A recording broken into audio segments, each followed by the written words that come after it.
sou o Alfa e Ômega, diz o Senhor Deus, aquele que é, que era e que há de vir, o Todo-Poderoso. Aleluia, louvado seja o nosso Deus por esta última sexta-feira desse mês de setembro, também o último dia desse mês, dia 30 de setembro de 2022. E nós, pela graça do Senhor, estamos encerrando esse mês com grande alegria, porque o último dia, a última noite desse mês, nós temos uma aula na Palavra de Deus, um momento de meditação, de reflexão, com o máximo de profundidade possível na Palavra do Senhor. Oferecemos esta aula de hoje em ação de graças ao nosso Deus, por cada um desses 30 dias desse mês de setembro que Ele nos deu, que está terminando hoje. E ao mesmo tempo também oferecemos em consagração, em oração pelos próximos 31 dias do novo mês de outubro, que começará logo mais à meia-noite, em nome de Cristo Jesus. Que o Senhor continue nos guiando a cada dia, que o Espírito Santo de Deus, o Espírito da verdade, continue guiando-nos a toda a verdade, a toda a palavra, ao conhecimento do Senhor, para sermos instrumentos para a sua glória, para o seu louvor. Por essa razão, nós vamos então começar a nossa aula de hoje, última desse mês de setembro, lendo o capítulo no qual nós estamos, Efésios, capítulo de número 5. Leiamos juntos em oração na presença do nosso Deus.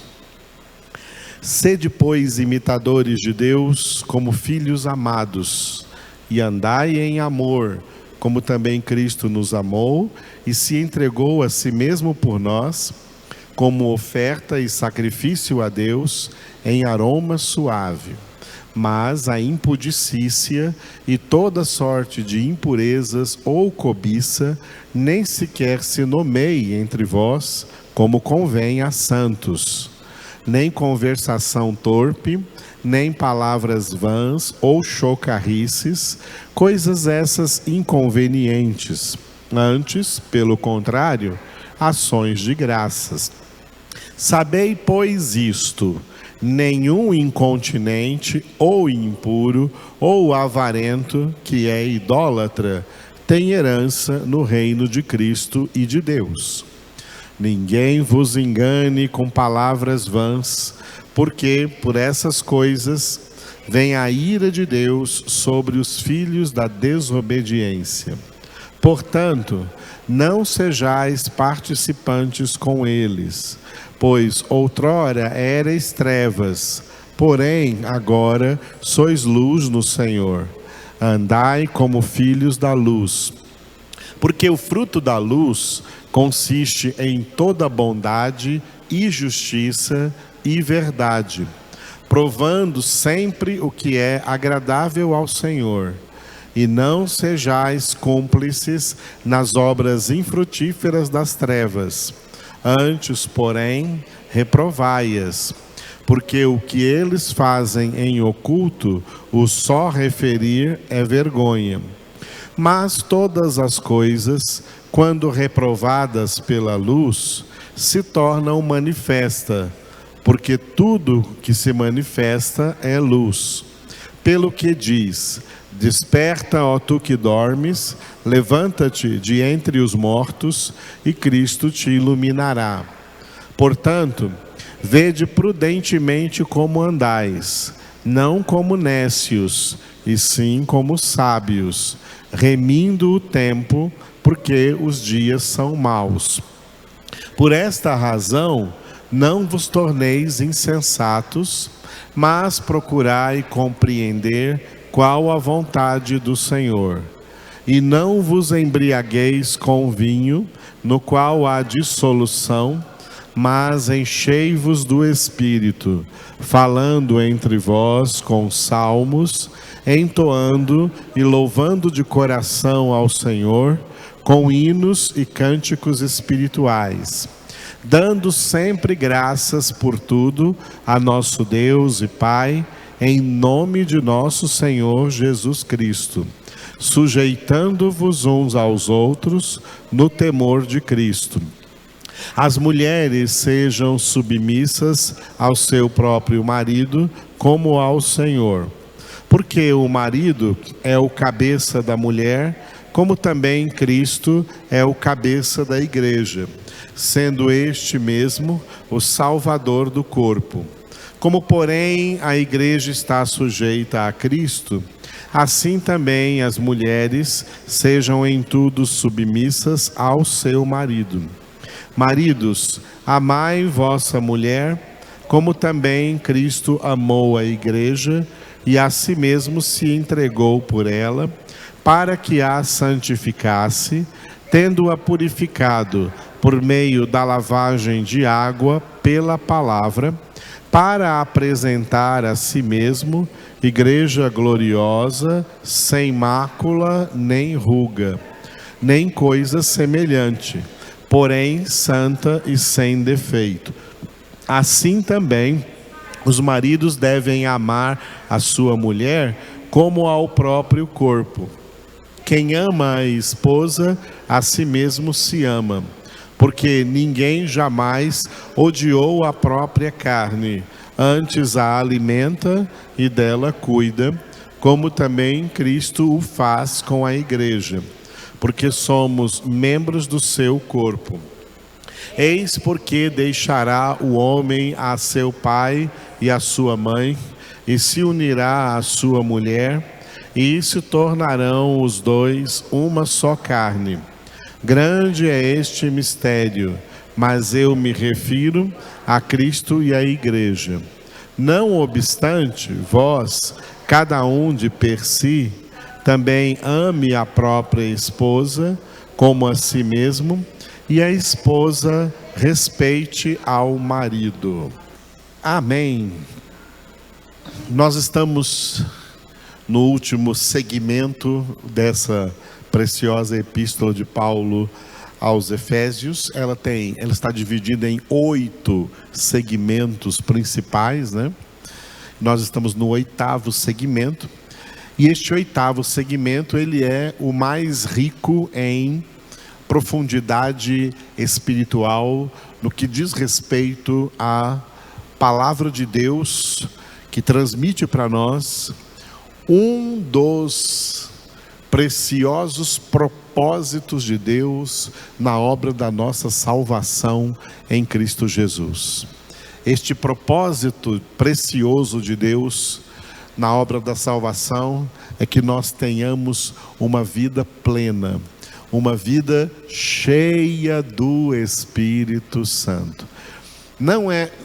Deus não quer que nós tenhamos momentos da nossa vida em que somos cheios do Espírito Santo.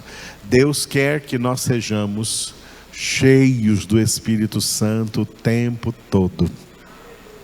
Toda a nossa vida. E Ele já proveu todas as condições para que isso seja uma realidade em nossas vidas. Por isso é que nós estamos já há algumas aulas, né? No versículo 18, que é desse versículo que nós tiramos o título que nós podemos dar a toda a carta aos Efésios, por isso que é a capinha do nosso slide, Efésios 5,18, esta exortação, repitam, enchei-vos do Espírito.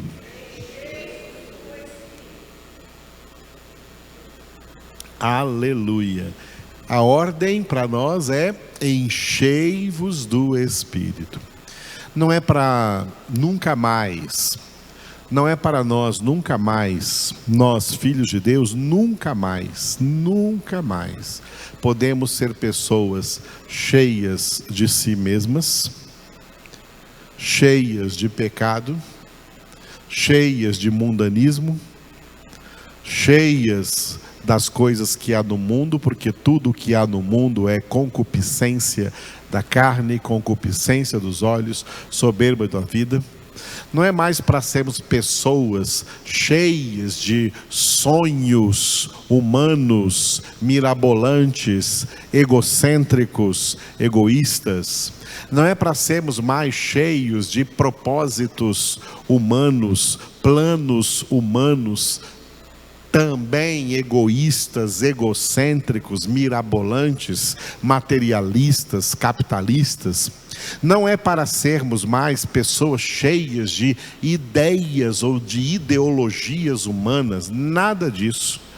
Nós fomos alcançados pela graça da salvação em Cristo Jesus para sermos doravante pessoas cheias de Deus, cheias do conhecimento de Deus, cheios da verdade de Deus, cheios e transbordantes da graça de Deus, porque nós somos as testemunhas da realidade escrita por Paulo em Romanos capítulo 5, versículo 20, onde abundou o pecado, superabundou a graça. Foi em nós que abundou o pecado e Deus fez superabundar a sua graça em nossas vidas, para que doravante sejamos pessoas cheias do Espírito Santo. Pessoas que têm uma vida plena. Por isso esse é o título do texto que nós estamos agora, o texto principal aqui desse segmento 8, que vai do versículo 18 até o versículo 21, cujo título é, repita, vida plena. Uma vida cheia do Espírito Santo é uma vida plena, uma vida com abundância, como Jesus disse que veio trazer para nós em João 10:10. Eu vim para que tenham vida e a tenham com abundância. Isso é abundância de vida espiritual, o que inclui também vida eterna com Deus para sempre. Deus é vida. Jesus é a vida. Ele disse: eu sou o caminho e a verdade e a vida. Ele disse: eu sou a luz da vida. Ele disse: eu sou a ressurreição e a vida. Ele disse: eu sou o pão da vida. Jesus é a vida. E Jesus não é uma vidinha pobre, paupérrima, apagada, miserável, desgraçada, triste, apática, deprimida, escrava. Não, Jesus é vida verdadeira, vida com abundância, vida com plenitude de amor, de alegria, de paz, de longanimidade, de benignidade, bondade, fidelidade, fé, mansidão, domínio próprio. Vida plena, plenitude de vida, foi o que Jesus deu para nós na cruz do Calvário. Na cruz do Calvário, Jesus não apenas morreu em nosso lugar, pagando o preço dos nossos pecados, da nossa condenação, mas ali Ele estava doando para nós a vida dele, a vida do Filho de Deus, vida espiritual plena, vida em plenitude. Essa é a verdadeira vida que quem não tem o Senhor ignora completamente e pensa que viver é aproveitar as coisas do mundo, os prazeres do mundo, as alegrias do mundo, as riquezas do mundo, as falsas felicidades do mundo. Como esse povo está enganado, e por isso o mundo jaz no maligno, e o maligno é o pai da mentira, o enganador dessas pessoas, que mantém elas aprisionadas nesse falso senso de buscar felicidade. Nós não precisamos de felicidade, nós temos Deus. Ele é a nossa plenitude, e não existe nada na definição de felicidade que se compare, que chegue a próximo de comparar o que Deus é em nossas vidas o que Deus nos dá e nos deu em Cristo Jesus. Deus nos salvou em Cristo para que tenhamos uma vida plena. Aleluia. Bom, esse texto então, que vai do versículo 18 ao 21, cujo título é Vida Plena, ele está dividido dessa forma aí, como está nesse slide agora, né? O versículo 18, no qual nós ficamos um bom tempo, e eu vou dar uma encerrada nele agora, para passar por os outros versículos 19 a 21. O versículo 18 é como uma introdução, cujo título é, repita, embriaguez versus plenitude. Outras duas palavras que poderiam estar aí no lugar de embriaguez e de plenitude é carnalidade versus espiritualidade. Tá? Embriaguez ali representa carnalidade e plenitude ali representa espiritualidade. Deus nos salvou em Cristo Jesus para nunca mais sermos homens carnais. O que são homens carnais? São homens voltados para o mundo, convertidos ao mundo, gosta dos prazeres carnais, gosta das alegrias carnais, gosta das coisas do mundo, está embriagado com o mundo e com essas coisas. Não, isso é o que significa não vos embriagueis com vinho, mas plenitude, enchei-vos do Espírito. O Espírito Santo é mestre de espiritualidade.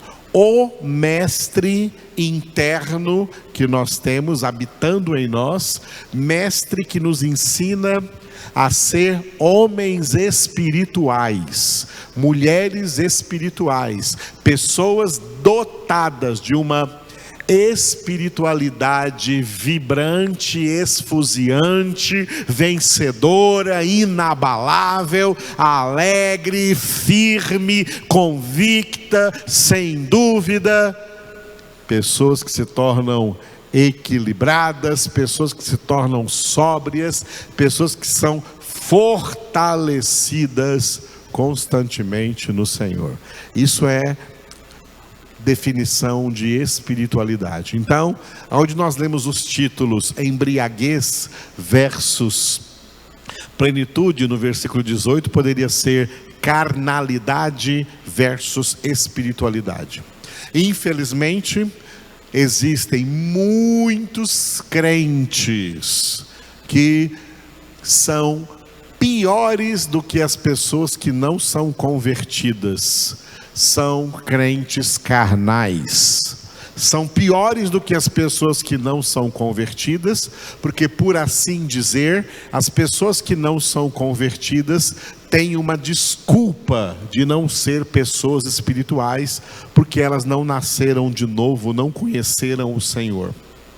Mas crentes carnais são aqueles que experimentaram a graça, receberam Jesus, mas desvalorizam Jesus, desvalorizam a palavra, se tornando crentes meramente religiosos, ritualistas, supersticiosos, místicos, sincréticos, emocionalistas, sentimentalistas, menos espirituais. Não são homens espirituais, não são homens de Bíblia, não são homens que têm o seu prazer na palavra, não gostam da palavra, se dizem evangélicos, mas são evangélicos sem evangelho, não gostam de palavras, estão enxafurdados no mundo, em tudo que o mundo oferece, inclusive política.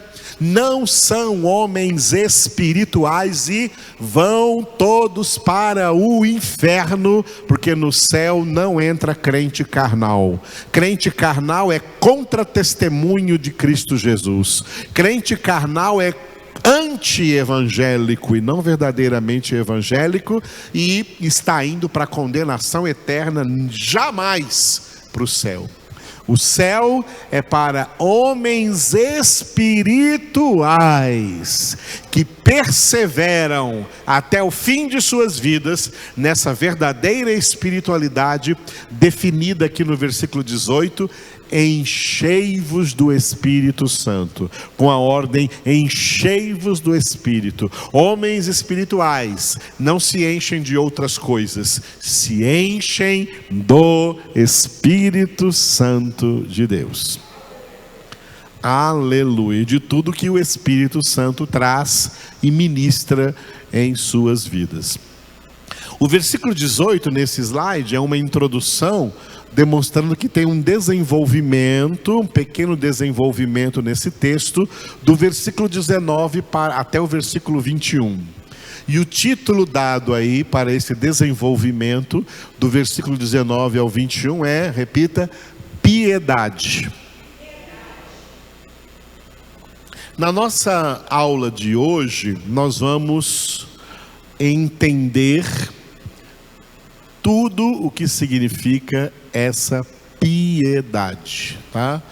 Piedade. Da mesma forma, onde está escrito ali piedade, poderia também estar escrito espiritualidade. Esse é o significado de piedade.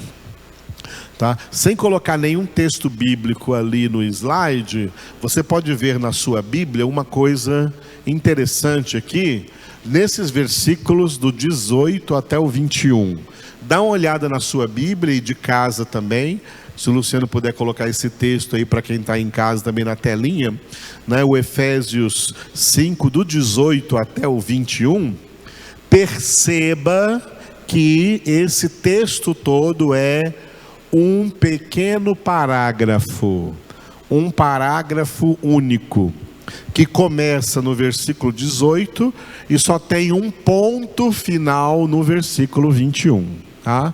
Portanto, esse aqui é um texto contínuo, tá? É um texto contínuo que vai do 18 até o 21. O 18 é uma introdução e do 19 ao 21 é um desenvolvimento. O 18 termina dizendo assim, ó. Aliás, vou ler o 18 inteiro aqui, ó. E não vos embriagueis com vinho no qual há dissolução, mas, ao invés disso, enchei-vos do Espírito. Note que aqui, se você tem uma boa Bíblia, uma boa tradução da Bíblia, como é que nós gostamos de usar aqui, que é Almeida, revista e atualizada, não tem um ponto final aqui no versículo 18. Se alguma Bíblia aí de vocês tiver um ponto final aqui no versículo 18, é uma má tradução, não é uma boa tradução. Numa verdadeira tradução, aqui tem uma vírgula. Uma vírgula. Essa vírgula é importante. Essa vírgula no final do versículo 18 é importante, porque ela coloca o versículo 18 como uma introdução de tudo que será falado nos versículos 19 até o 21. É como se o versículo 18 termina assim, ó, enchei-vos do Espírito. Aí alguém poderia perguntar, como? Como é que se enche do Espírito? Aí vem os verbos que nós encontramos, nos versículos 19, 20 e 21, os verbos que terminam com ando, tá? Todos esses verbos terminam com ando. Lembra quando você estudou no português, verbos que terminam com ando, endo, indo? Esses verbos que em português significa gerúndio, no grego, na língua grega do Novo Testamento, ele representa particípio. Na língua grega do Novo Testamento não existe gerúndio, existe o particípio que descreve os verbos no particípio grego e também no hebraico do Antigo Testamento. Esse particípio é muitíssimo importante na Bíblia, porque descreve ações contínuas, ações ininterruptas, ações constantes, ações que nunca devem parar na nossa vida, que devem continuar em nossa vida.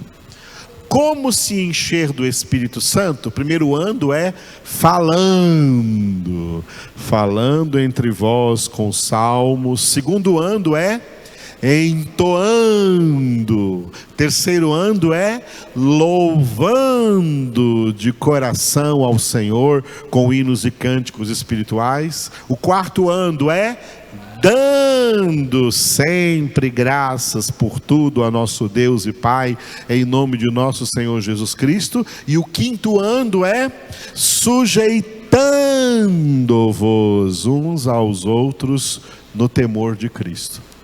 Vamos analisar cada um desses verbos, falando, entoando, louvando, dando graças, né? E sujeitando. É assim que Paulo, na inspiração do Espírito Santo, deu a ordem exortativa. Enchei-vos, vem no imperativo, é uma ordem, enchei-vos do Espírito, mas não apenas deu a ordem, mas descreveu como que cada um de nós pode cumprir essa ordem, falando, entoando, louvando, dando graças, sujeitando. Tudo isso faz parte da vida plena.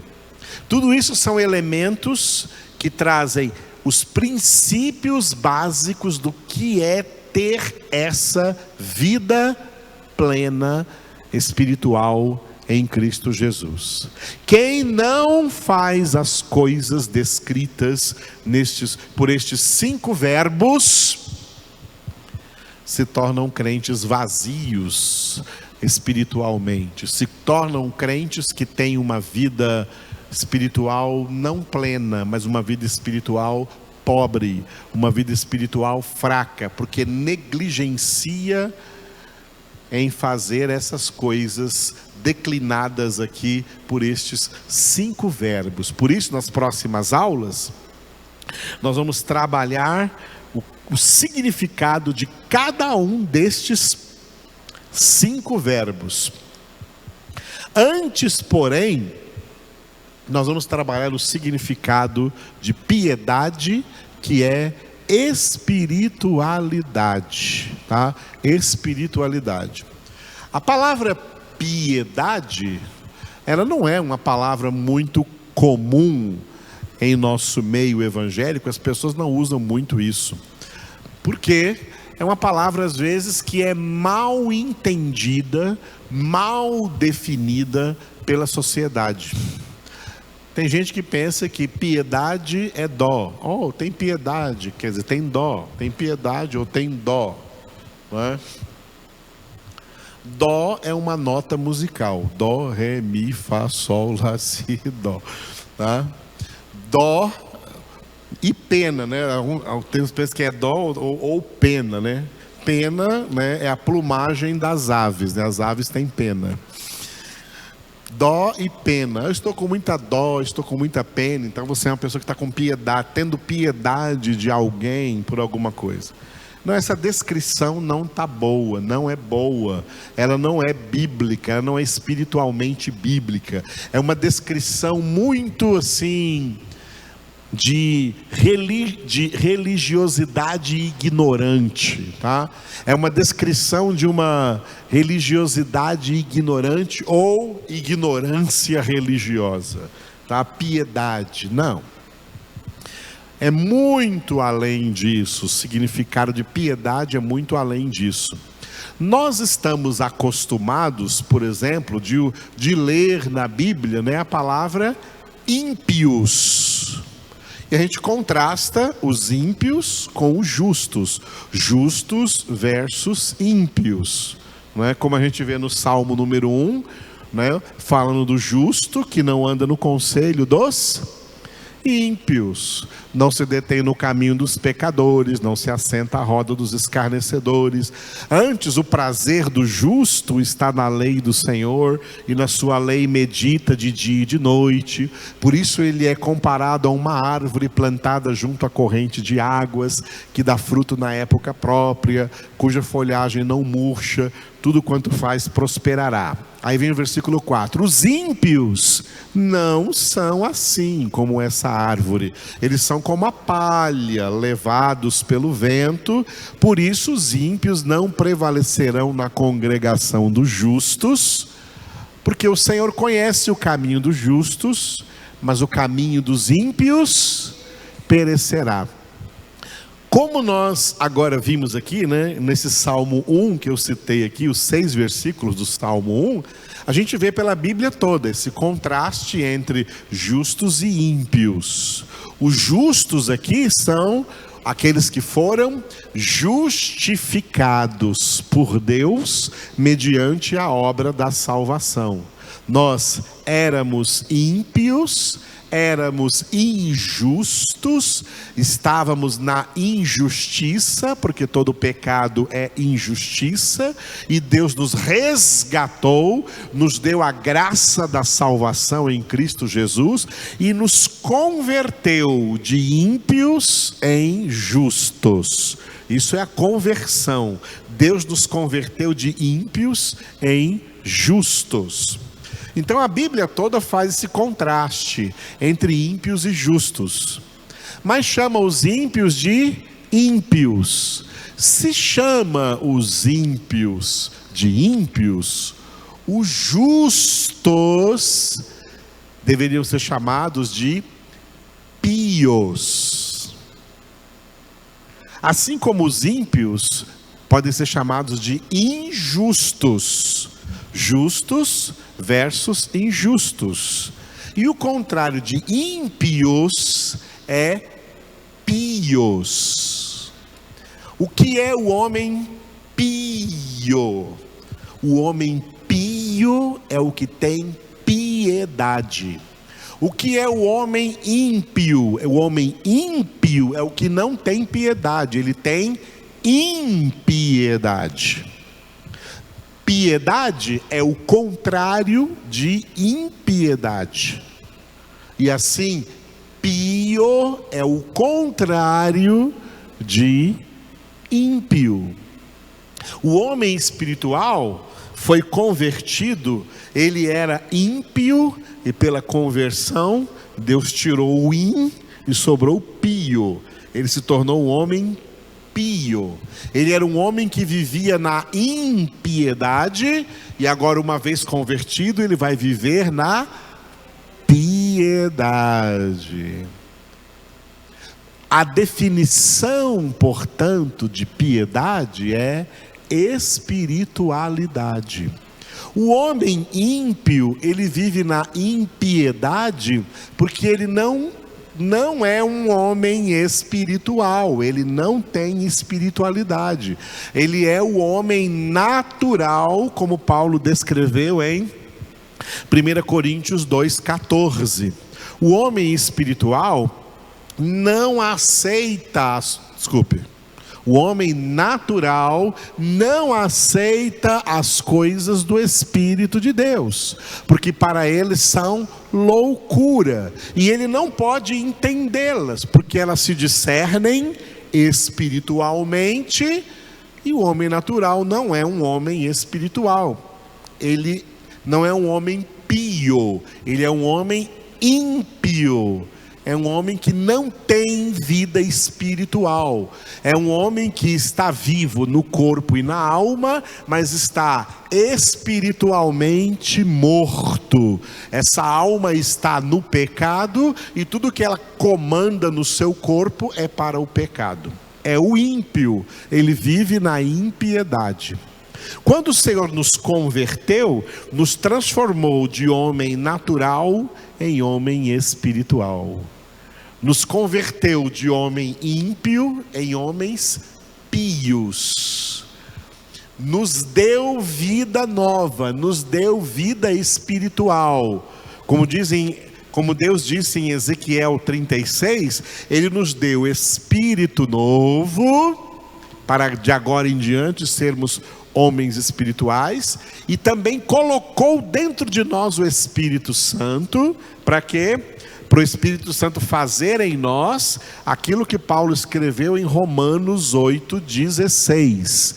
O Espírito Santo testifica com o nosso espírito que somos filhos de Deus.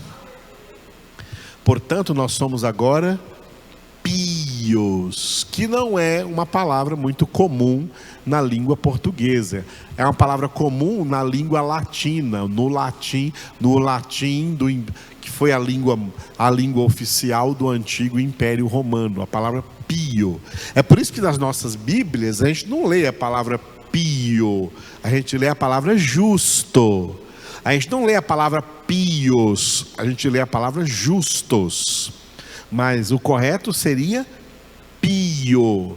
O homem espiritual é o homem pio. O homem natural é o homem ímpio. Ímpio é o não pio. O que não é pio, ele é ímpio. O contrário de ímpio é pio. O ímpio tem impiedade, ele não tem vida espiritual. E o pio, ele tem esse nome porque ele tem piedade, ele tem vida espiritual. Aleluia. Mas eu introduzi um pouco esse tema na semana passada, quando eu disse o seguinte: o homem natural só tem vida natural, que em grego é bios. O homem espiritual, além de bios, que é vida natural, nós continuamos tendo vida natural, nós recebemos uma vida nova, que é uma vida espiritual, e no grego essa palavra é zoe. Zoe, são duas palavras gregas para vida, bios e zoe. Quando Jesus disse em João 10:10, eu vim para que tenham vida e a tenham com abundância, a palavra que está escrita lá no Evangelho segundo João, João escreveu na língua grega, ele não escreveu bios, vida natural, ele escreveu zoe, vida espiritual. Aqui está uma das diferenças básicas entre quem não é convertido e quem é convertido. Quem não é convertido só tem bios, vida natural, não tem zoe, não tem vida espiritual. E uma vez convertidos, o convertido tem vida natural e vida espiritual. Ele tem bios e tem zoe. Muito bem. Nos dois casos, vida natural ou vida espiritual, esses dois tipos de vida carecem de uma coisa muito importante, que se chama carecem de uma coisa muito importante que se chama administração. Nós administramos a vida natural. O homem natural, ele administra a vida natural. Ele trabalha para ter o que comer, para ter o que vestir, ele faz exercícios físicos, ele se alimenta, ele vai ao médico, ele cuida do corpo, se precisar do psicólogo, ele vai, cuida da mente. Nós temos todos os elementos necessários para administrar, cuidar da vida natural. Da mesma forma que nós temos que cuidar da vida natural, bios, nós agora, homens espirituais, temos e muito mais que cuidar da vida espiritual, da vida zoe, de saber administrar bem essa vida espiritual. Muito bem. Os elementos para administrar a vida natural, todos nós sabemos, porque até os ímpios sabem. administrar sua vida natural e procuram fazer o máximo de benefício para a sua vida natural. Agora, nós homens espirituais, que também sabemos como administrar nossa vida natural, temos que saber, acima disso, administrar nossa vida espiritual. E quais são os elementos para administrar a nossa vida espiritual? Nós poderíamos dizer que são muitos elementos, uma série de elementos, uma pluralidade de elementos. No entanto, por mais elementos que a gente possa citar, que são elementos importantes para a administração da nossa vida espiritual, tá? Para o cuidado da nossa vida espiritual, todos os elementos que a gente possa citar, eles são reunidos em simplesmente três elementos. Três elementos que, você não vai encontrar isso em nenhum livro, a menos que eu escreva. Três elementos que eu, pastor Edivaldo, chamo esses três elementos de tripé espiritual. O que é um tripé? Vocês, quem está aqui presencialmente comigo, mesmo quem está distante, mas de vez em quando está aqui, vê que tem uns tripés aqui, segurando lâmpadas para me iluminar aqui, para sair bem na gravação ali. Tripés são objetos que têm 3 pés. Um objeto que se chama tripé é um objeto que precisa de 3 pés para ficar em pé. Se tirar um com 2 pés, ele fica em pé? Não. Se tirar 2, ficar com um pé só, ele fica em pé? Pior ainda, não fica em pé. Agora, ele precisa de 4 pés? Não precisa. 3 é suficiente. A nossa vida espiritual, ela precisa dos elementos espirituais, de administração espiritual, dessa vida espiritual, que são reunidos em um tripé espiritual. E essa administração da vida espiritual, Paulo deu a ela o nome de exercício da piedade. Anos atrás, nós gravávamos só o áudio na época, e era assim bem, até abri na página aqui, eu virei aqui, abri na página certinho aqui, que eu quero falar com vocês. Nós gravamos algumas aulas na primeira epístola de Paulo a Timóteo. Pela graça de Deus, nós voltaremos ainda aqui no nosso seminário, a essa epístola, porque nós vamos passar, pela graça do Senhor, até que Jesus volte, estaremos passando aqui por todas as epístolas de Paulo, Nós passamos por Romanos, passamos por Gálatas, e agora estamos em Efésios, depois nós vamos para Filipenses, vamos passar por todas essas epístolas do apóstolo Paulo, depois que nós vamos voltar para 1 e 2 Coríntios. E vamos passar de novo aqui, pela graça de Deus, por 1 Timóteo. E só aqui, em 1 Timóteo, Paulo traz essa palavra interessante, o exercício da piedade. Ele diz assim, em 1 Timóteo, capítulo 4, versículos 7 e 8. 1 Timóteo, capítulo 4, versículos 7 e 8. Encontrem aí para vocês lerem junto comigo esses 2 versículos. 1 Timóteo, capítulo 4, versículos 7 e 8. Juntos.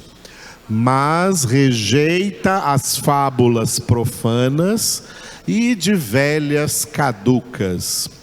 Exercita-te pessoalmente na piedade, pois o exercício físico para pouco é proveitoso, mas a piedade para tudo é proveitosa, porque tem a promessa da vida que agora é e da que há de ser. Olha Paulo falando aqui sobre o exercício da piedade. Ele começa o versículo 7 aqui até com uma atmosfera assim meio cômica, né? Vê que a Bíblia tem até coisa engraçada, né? E Paulo fala assim, olha, rejeita as fábulas profanas e de velhas caducas. O que ele quer dizer com essas velhas caducas aqui?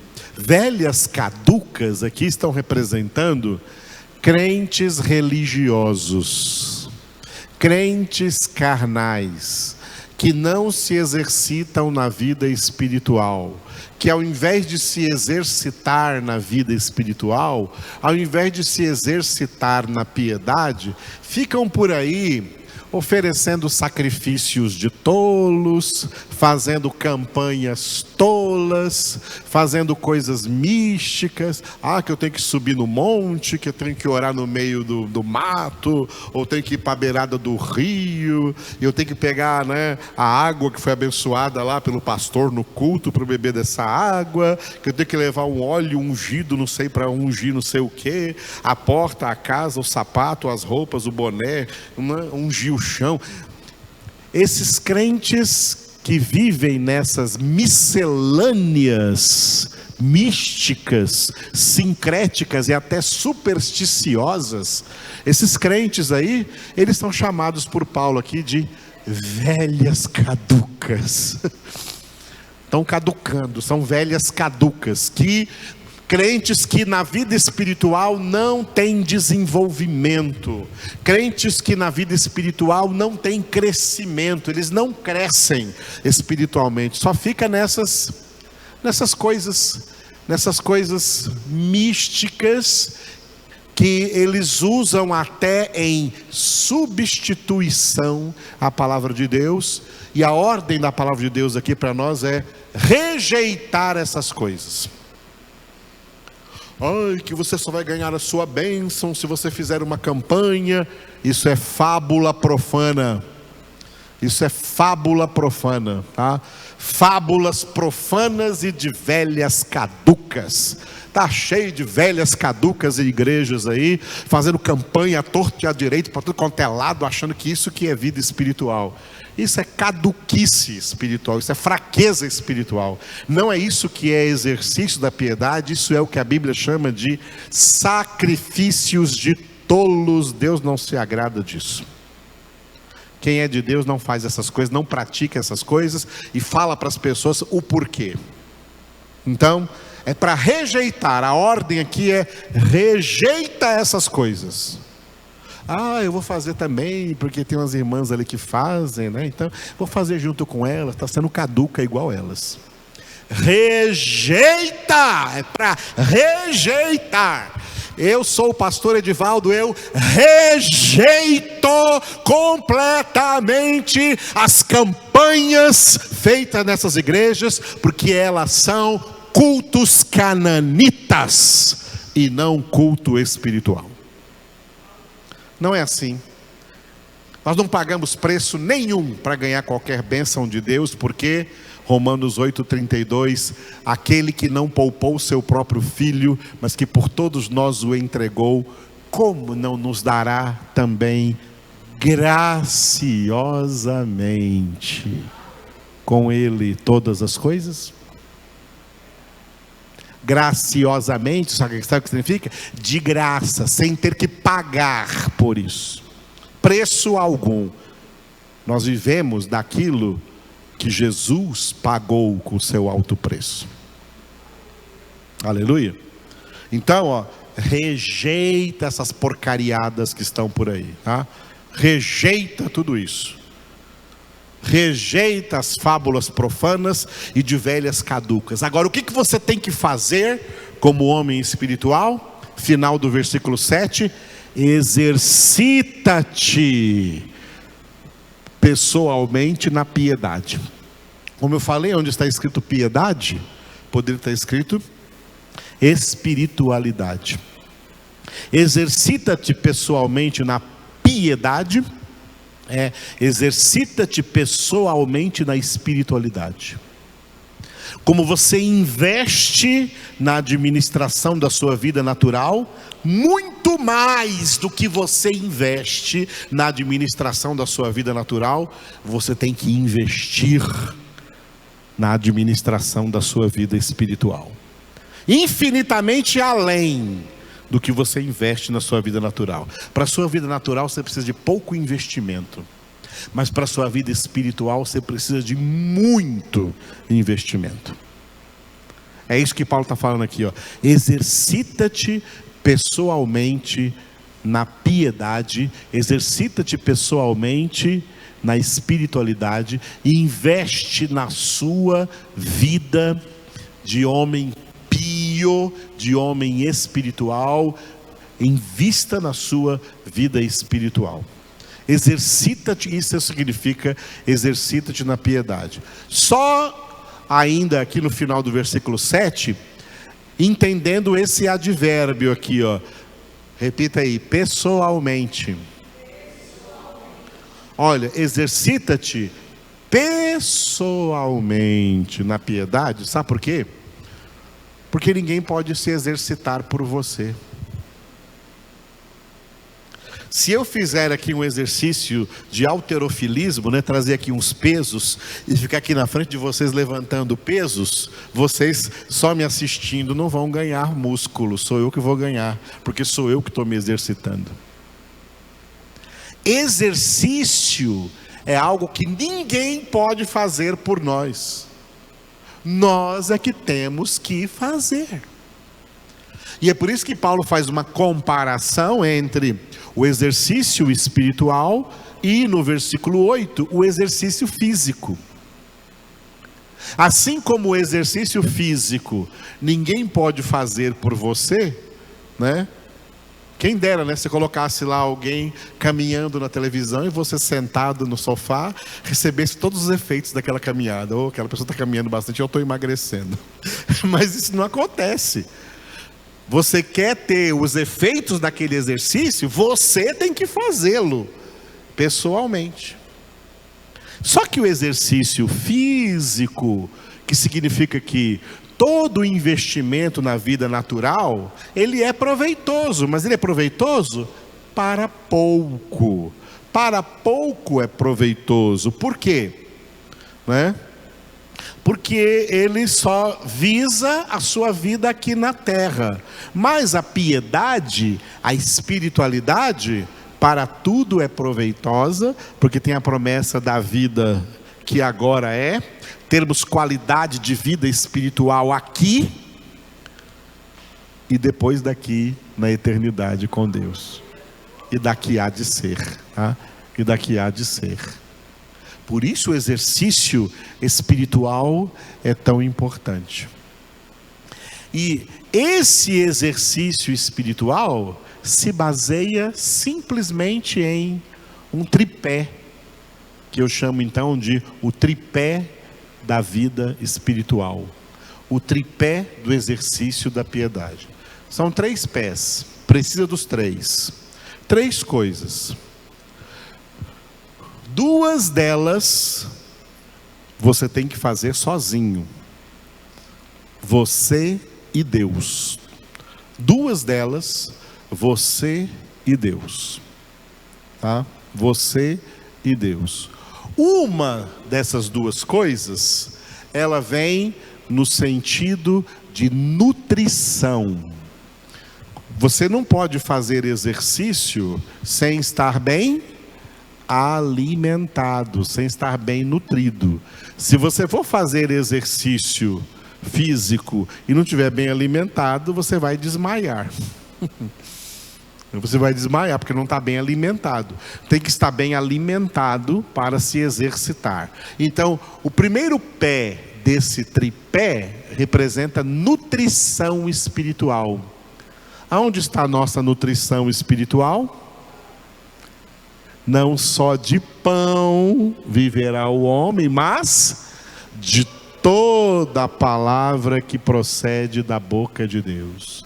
Salmo 1, 2, o homem pio, o homem justo, o homem espiritual tem o seu prazer Essa palavra prazer ali no Salmo 1, 2, ela se refere àquele mesmo prazer que você tem em alguma comida.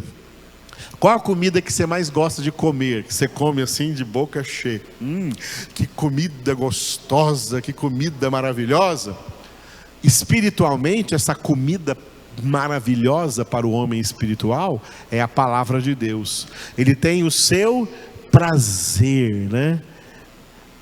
O seu, em inglês usa a palavra taste, o seu prazer em comer, em experimentar, good taste, um bom sabor, um sabor gostoso, maravilhoso na palavra de Deus. No estudo diário da palavra de Deus, leitura e meditação da palavra de Deus, não são coisas semanais, não são coisas mensais, são coisas diárias. Mais importante do que o alimento físico. Mas o alimento físico você tem todo dia. Todo dia tem café da manhã, todo dia tem almoço, tem lanche, tem janta. Mais importante do que esse alimento físico para o seu corpo é o alimento espiritual da palavra de Deus, que tem que ser diário. Eu ainda encontro crentes dizendo para mim: pastor, ainda vem com a cara assim lavada, sabe? Uma cara lavada assim. Pastor, eu estou fraquejando na leitura bíblica. Faz tempo que eu não dou uma lida num capítulo. Você é maluco? Você fica esse tempo todo sem comer? Não, fisicamente eu estou comendo. E está fazendo a sua alma, seu espírito passar fome? É para comer a palavra de Deus, é para se alimentar da palavra de Deus. Esse é o sentido, né, metafórico aí, de comparativo, de comparação entre o pão e a palavra no texto. Não só de pão, não só de alimento físico viverá o homem, mas de toda a palavra que procede da boca de Deus. O primeiro pé do tripé espiritual é o alimento diário suficiente para a sua nutrição, boa nutrição espiritual. Eu conheci muitos crentes que tudo que eles se alimentavam de Bíblia durante todos os dias era uma promessa que ele pegava na caixinha de promessa. Estou me alimentando da palavra. Não. Pega no seu corpo como exemplo, né? E se alimente de uma batatinha frita por dia. Vê que tipo de energia você vai ter. Vai pegar só um versículo na caixinha de promessa? Não, é meditar em toda a palavra de Deus. Por isso que o texto diz: não só de pão viverá o homem, mas de toda a palavra. Toda a palavra. Não trechos da palavra, não partes da palavra, mas toda a palavra. Toda a palavra é o elemento da nossa nutrição espiritual. Então, quando Paulo diz aqui, exercita-te pessoalmente na piedade, você tem que ter pessoalmente a sua nutrição espiritual. Como ninguém pode fazer exercício por você, também ninguém pode comer por você. Ninguém pode beber água por você. É você que tem que comer. É você que tem que beber água. É você que tem que se nutrir. É você que tem que se alimentar. Ninguém pode fazer isso por você. Você nunca vai dizer assim: oxe, estou de barriga cheia só de ver o fulano comer. Não, você tem que comer. Você tem que se alimentar. Porque ele está comendo, ele está alimentando a ele. Você alimenta a si mesmo. Então, não adianta nada o pastor se alimentar da palavra de Deus e você, ovelha do rebanho, não se alimentar da mesma palavra. Não estou me alimentando da palavra não, que o pastor está alimentando por mim. Não, eu estou alimentando por mim. Você se alimenta por si mesmo. Cada um é pessoal, esse exercício é pessoal. A alimentação, a nutrição espiritual, o primeiro pé do tripé. Segundo pé do tripé é o exercício da oração. Tá? Oração. A gente sempre coloca, quem vem de casa aqui, o último slide está lá escrito em 3 línguas. Eu coloco lá escrito em 3 línguas, não é? Em português, orai sem cessar. Em inglês, pray continually. E em grego, como Paulo escreveu, adialeiptos proselreste.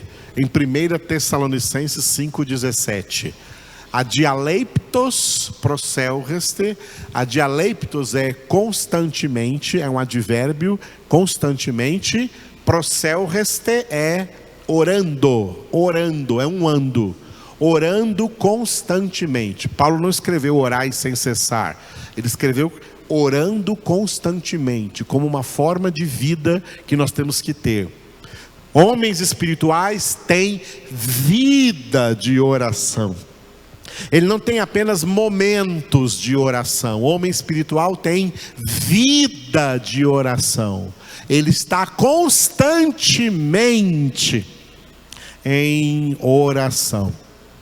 É claro que ele tem aqueles momentos que Jesus disse em Mateus capítulo 6, versículo 6: entra no teu quarto, fecha a tua porta e ora ao teu pai em secreto. Eu afirmo categoricamente, por experiência pessoal, que Deus espera cada filho, cada filha, para ter uma audiência pessoal com Ele diária. Temos que estar orando o tempo todo? Temos que estar orando o tempo todo. Temos que viver em oração. A dialeiptos proselreste é constantemente orando. Nós temos que viver constantemente orando, mas nós temos que tirar um período do dia, não importa que hora seja. Tem gente que fica criando misticismo nisso. É melhor de manhã, é melhor de madrugada, é melhor orar nas madrugadas. Já vi gente até falando besteira que de madrugada é melhor orar, que tem menos pessoas orando e Deus vai dar mais atenção para você. Que besteira. A melhor hora não é a melhor hora para Deus, não, porque para Deus qualquer hora é hora. A melhor hora é para você. A melhor hora onde você vai estar acordado, desperto, atento e faminto de desejo de derramar a sua alma em oração na presença de Deus, como fez Ana, a mãe de Samuel. Tá? É oração pessoal, é o exercício pessoal de oração. Oração de acordo com a nutrição. Você se nutriu da palavra de Deus? Ora de acordo com a palavra de Deus, porque tem muita oração aí em desacordo da palavra de Deus, e Deus não atende essas orações, porque são orações heréticas, são orações ímpias. Oração que agrada a Deus é oração em conformidade com a sua palavra. Por isso que o primeiro pé do tripé é a nutrição na palavra, e o segundo é a oração de acordo com o que você está se alimentando, sendo nutrido na palavra de Deus. Oração em conformidade com a palavra de Deus. Viver em oração, mas ter diariamente o encontro pessoal com Deus em oração. Hoje você já teve o seu encontro pessoal com Deus em oração? Onde você chega lá e desliga o celular, você desliga redes sociais, desliga, literalmente desliga. Você não está para ninguém nessa hora, porque você está só para Deus nessa hora. Disciplina a sua vida, porque você tem que ter essa hora por dia. Você tem que ter esse momento aí por dia, diante de Deus. Alguns perguntam, quanto tempo? Tem gente até que já falou assim de o dízimo do tempo. Vamos supor que seria mais ou menos, calculando segundos e minutos, aí seria 2 horas e 24 minutos, mais ou menos por aí. Depois você calcula primeiro direitinho aí, minuto por minuto. Seria cerca de 2 horas e 20 minutos por dia. Não, o tempo não importa muito. O que importa muito é a qualidade de intimidade com Deus que você vai ter nessa oração. Tá? É a qualidade de intimidade com Deus. E se você tem intimidade com Deus, poderá ter dias que você terá menos tempo nesse momento pessoal de oração, e poderá ter dias que você consagrará maior tempo em oração. Depende da sua agenda pessoal, mas Deus te espera todos os dias. Se você passar um dia e for dormir sem ter tido esse encontro pessoal com Deus, entre só você e Deus, você falhou. E quem sofre as falhas das suas consequências é só você. Porque Deus não precisa da nossa oração. Nós é que precisamos orar. Amém? Então os dois pés, a nutrição na palavra e a oração, são pessoais, você e Deus, entre você e Deus. Eu não vou lá na sua casa fiscalizar, ver se você está fazendo isso. Você já tem lá o mais poderoso fiscal, Deus está te vendo. Deus vê como você está administrando o seu tempo. E se não está tendo tempo de meditação na palavra, e não está tendo tempo de oração, você está perdendo tempo.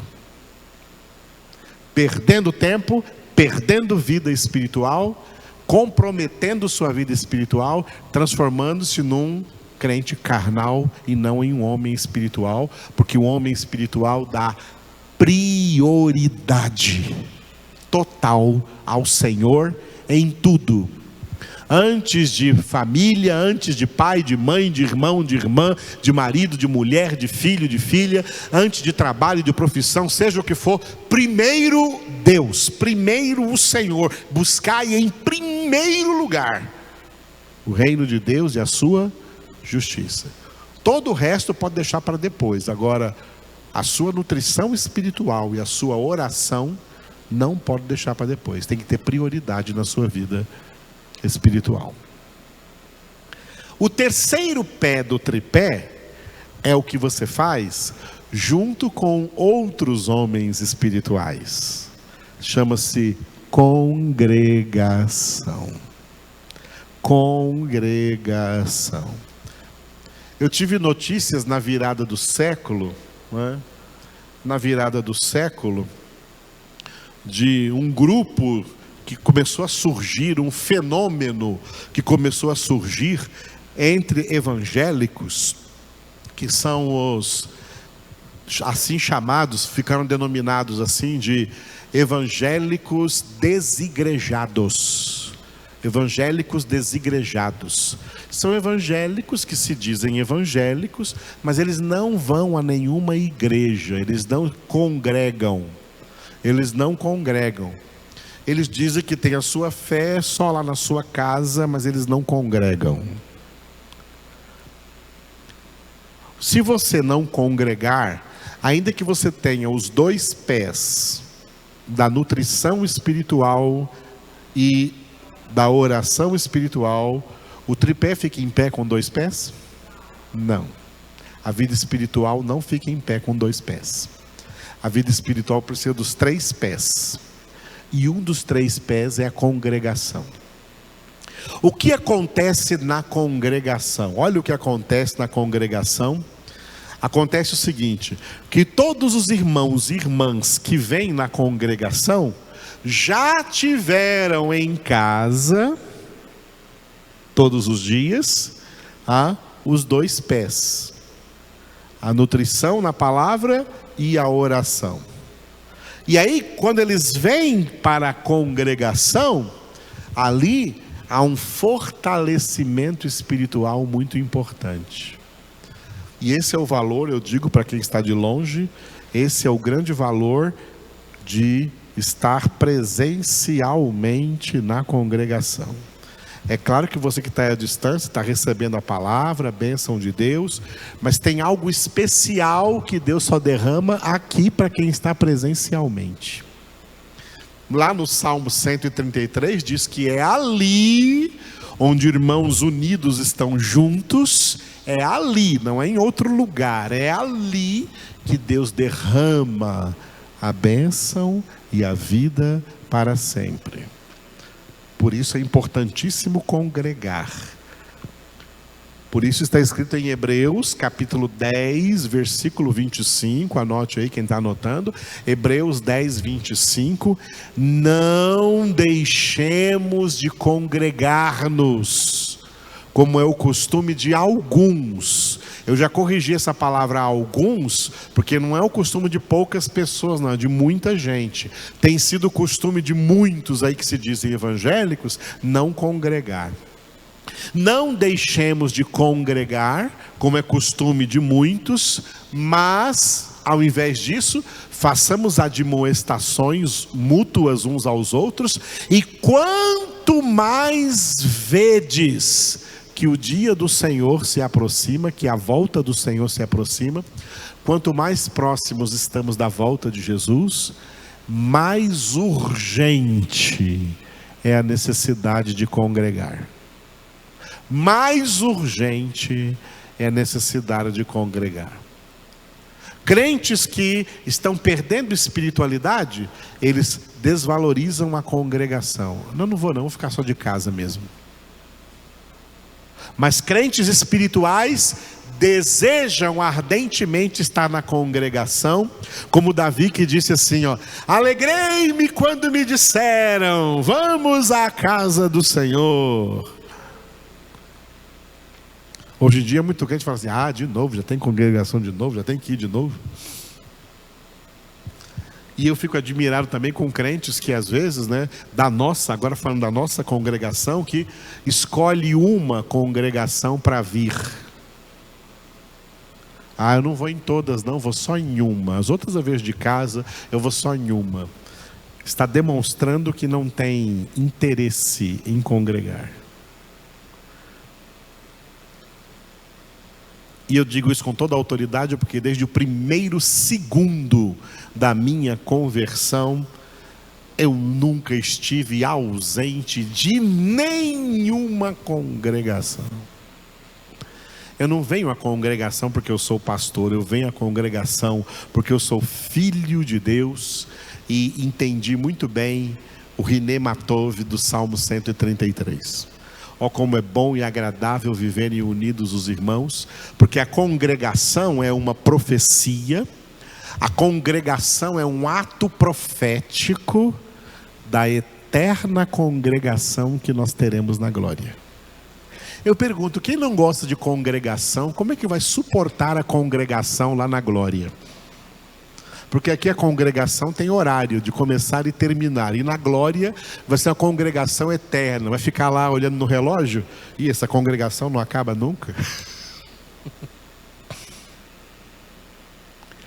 A congregação na terra, a reunião dos irmãos aqui, é um ato profético da congregação que não terá fim na glória eterna com o Pai, Jesus e o Espírito Santo.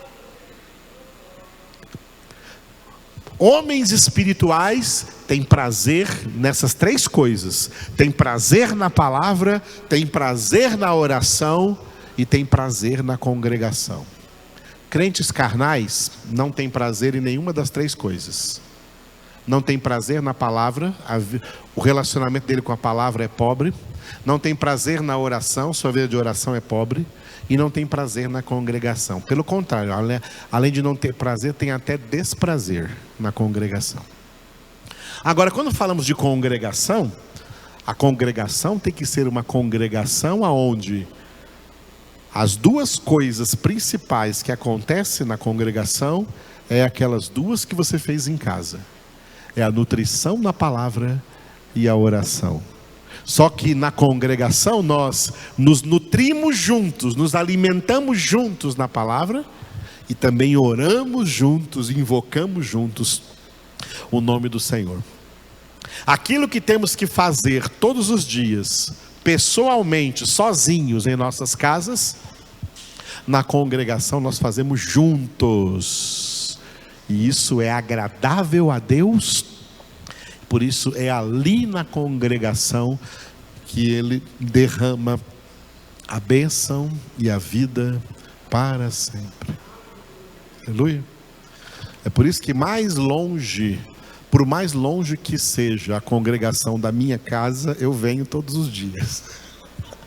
Não vale nenhuma congregação. Glória a Deus. Mas quando a nossa congregação era distante, eu também ia todas as vezes. Quando a nossa congregação era a 10 quilômetros daqui, eu ia todos os dias.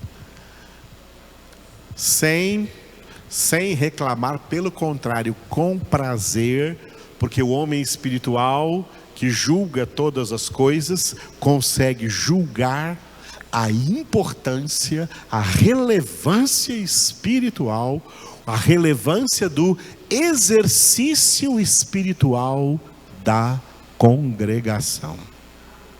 E o nosso seminário aqui, sexta-feira, também é uma congregação, viu? Quem está aqui presencialmente, nós estamos aqui congregando. E uma congregação muito especial, que é toda dedicada à nutrição na palavra. E além disso, nós também oramos aqui, tá? O tempo inteiro. Louvado seja Deus.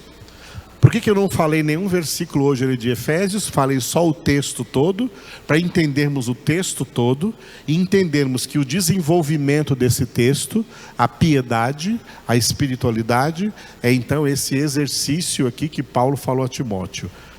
E Deus está falando a cada um de nós: olha, exercita-te pessoalmente na piedade. Exercendo o quê? Esse tripé na sua vida. Nutrição espiritual na palavra, diariamente. Oração, diariamente. Quem dera, deveria ser congregação diariamente.